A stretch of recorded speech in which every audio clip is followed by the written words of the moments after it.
Story 15.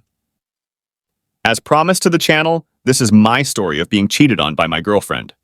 I, 23M, met Lori, 21F, soon after I finished my 4 years in the U.S. Army. Soon after entering civilian life, I knew I needed to find work to get my apartment. I love my mom, but I didn't want to live at home after being away in the Army for 4 years. I got a job working as a printer operator at a film developing company named Qualex in my hometown. My job was to load the appropriate rolls of undeveloped paper into the machine, take rolls of developed film, and run the automated printing machine that ground through dozens of rolls of negatives in 10 to 15 minutes. I would reset the machine between rolls as necessary for the next batch coming in based on the size of the film and the size of the actual print stock they wanted, like a 3x5 or a 4x6 inch. Lori worked in the packaging department and would take the finished photos, do a quality check, and package them back up to be returned to the big retail stores like Costco, Walmart, Target, etc. Lori and I started dating and grew extremely close over the next couple of years. I assumed we loved each other because we shared those sentiments, but Lori had always had times when she wouldn't be available for phone calls or hanging out. This was in the early 90s. Before cell phones, people were at the mercy of timing and landlines. I would later find out through some friends that the days she was unavailable were because she was going out on dates with another guy. One of the big ones, and ultimately the deal breaker, was that she wanted me to go to the Oregon State Fair with her and some friends. There was something like work that made going impossible, so she went without me. Later that night, when she returned, she stopped by my place and gave me vague answers about what she did and who she was with. She was also extremely affectionate to the point she even initiated A for the first time. This surprised me, but she wanted it, so I went along. A few days later, I was told by some friends that they saw Lori at the state fair with another couple, and she looked like she had a date. They described the guy to me in pretty good detail and told me that they ended up seeing each other face to face and greeted each other. They told me that as soon as Lori saw them, she commented to the guy, and he stepped away. The guy continued walking, waiting for Lori. When I confronted Lori about this, she initially said that it was just some guy trying to talk to her, but admitted to me later that he was a friend of the couple she went with. Lori got defensive when I asked if I needed to confront her friends. She then admitted the guy was someone she knew, and he tagged along.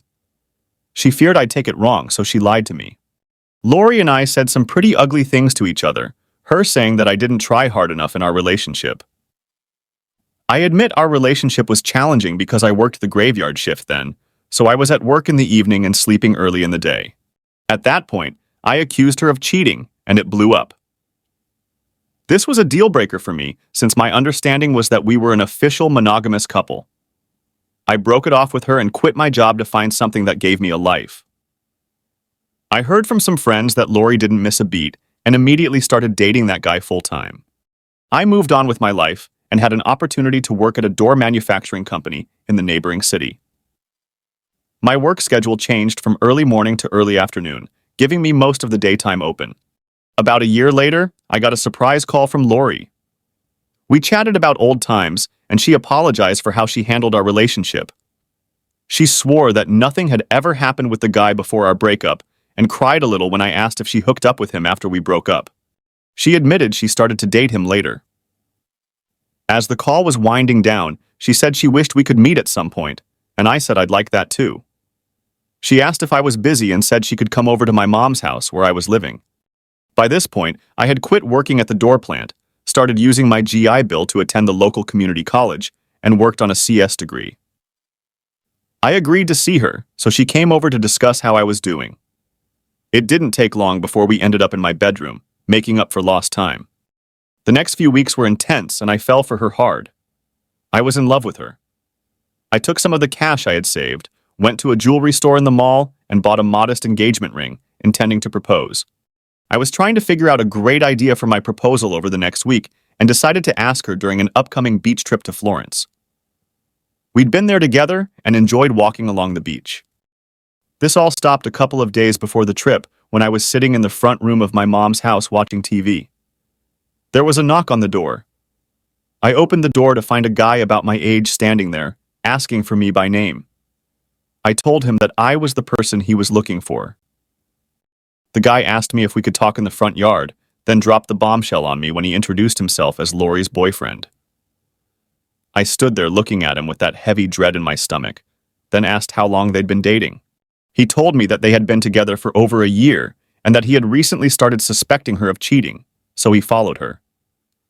He said he'd seen her come to my house the night before and wanted to know about our relationship. I told him that Lori and I had dated for a few years, which overlapped his time with her. I asked him if he'd been to the state fair with her about a year and a half earlier, and he admitted he had been. He understood what I was getting at and asked if I was the guy she was dating then, and I nodded. I let him know we broke up after I found out she cheated on me with him. He didn't go into any details of their relationship back then, so I let it drop. I then told him she had come by a few weeks ago, and we started seeing each other again. I could see the impact of my words on him, and he paused before hesitantly asking me if we had been physical since we started seeing each other again. I nodded and told him that we had been physical with each other every time we had met for the last 3 weeks. He took a deep breath and let it out, looking at the ground, not knowing what to say. I told him that my understanding was that Lori and I were in a monogamous relationship. I laughed because she was again two-timing the both of us. He thanked me for being honest and taking the time to talk to him, then left. Obviously, the proposal wasn't going to happen now. It took me most of the afternoon to get my emotions under control and plan how I would end it while waiting for Lori to show up. We had plans on going out that night for dinner and a movie. My mom could see my anger, even though I wasn't talking about it. My decision was made, and my plan was ready to execute. When Lori showed up at my mom's house and knocked on the door, I opened it and hugged and kissed her. Before she came into the house, I told her I needed to run to the mall and asked if she wanted to go. She agreed, and we jumped into my car. I drove to the large shopping mall where I had purchased the ring, and we walked into the Ben Bridge jeweler's shop. Lori had an extra big smile on her face when we entered the store, and I could tell she was anticipating me getting her something. I walked up to the counter, and the salesman asked if he could help me. I pulled out the ring box and receipt and said I needed to return this ring. He took the ring, checked it over, and told me there would be a 20% restocking fee. He asked if I was okay with that. I told him yes.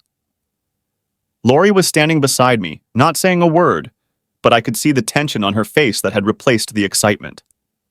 The salesman asked me the reason for the return, and I just said, well, I was going to propose, but my girlfriend's other boyfriend showed up at my house to have a chat, and I couldn't forgive her.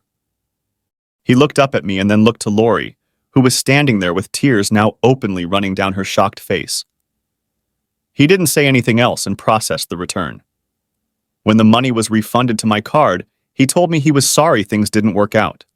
Without speaking to Lori, we walked out of the mall to my car and drove back to my parents' house in silence. Lori just sat next to me, softly crying the entire way home. As soon as we pulled into the driveway, I looked at her and told her never to contact me again for any reason. She was openly crying when I turned and walked into the house. My mom stood in the kitchen watching Lori outside the window. She told me Lori had stood in the driveway for almost 20 minutes, sobbing, before she got into her car and left. So yeah, once a cheater, always a cheater. I've since lived a wonderful life and went on to get married and have an amazing career as a software developer. I have 3 now adult kids with my wife. I recently retired early from one of the biggest entertainment companies in Hollywood, where I was a tech executive for over 17 years. Oddly enough, this isn't the end of this little saga. Just last year, I was back in Eugene visiting my mom and brother when I went into a well-known coffee shop, and guess who was there? Lori was standing there with another woman, wearing scrubs like she worked in a medical office. I knew instantly it was her as I walked past to order. She looked like herself, just older. She was standing there, waiting for her drink. As I walked past her, I nodded to her and kept going. Her eyes sort of locked with mine, and I could see the shock and what I thought was recognition. It's been something like 32 years since we last seen each other. When I walked out, I gave her a little smirk and left. I learned the hard way that cheaters will always cheat when given the chance. Be strong. I only post new and unique content. Please like and subscribe.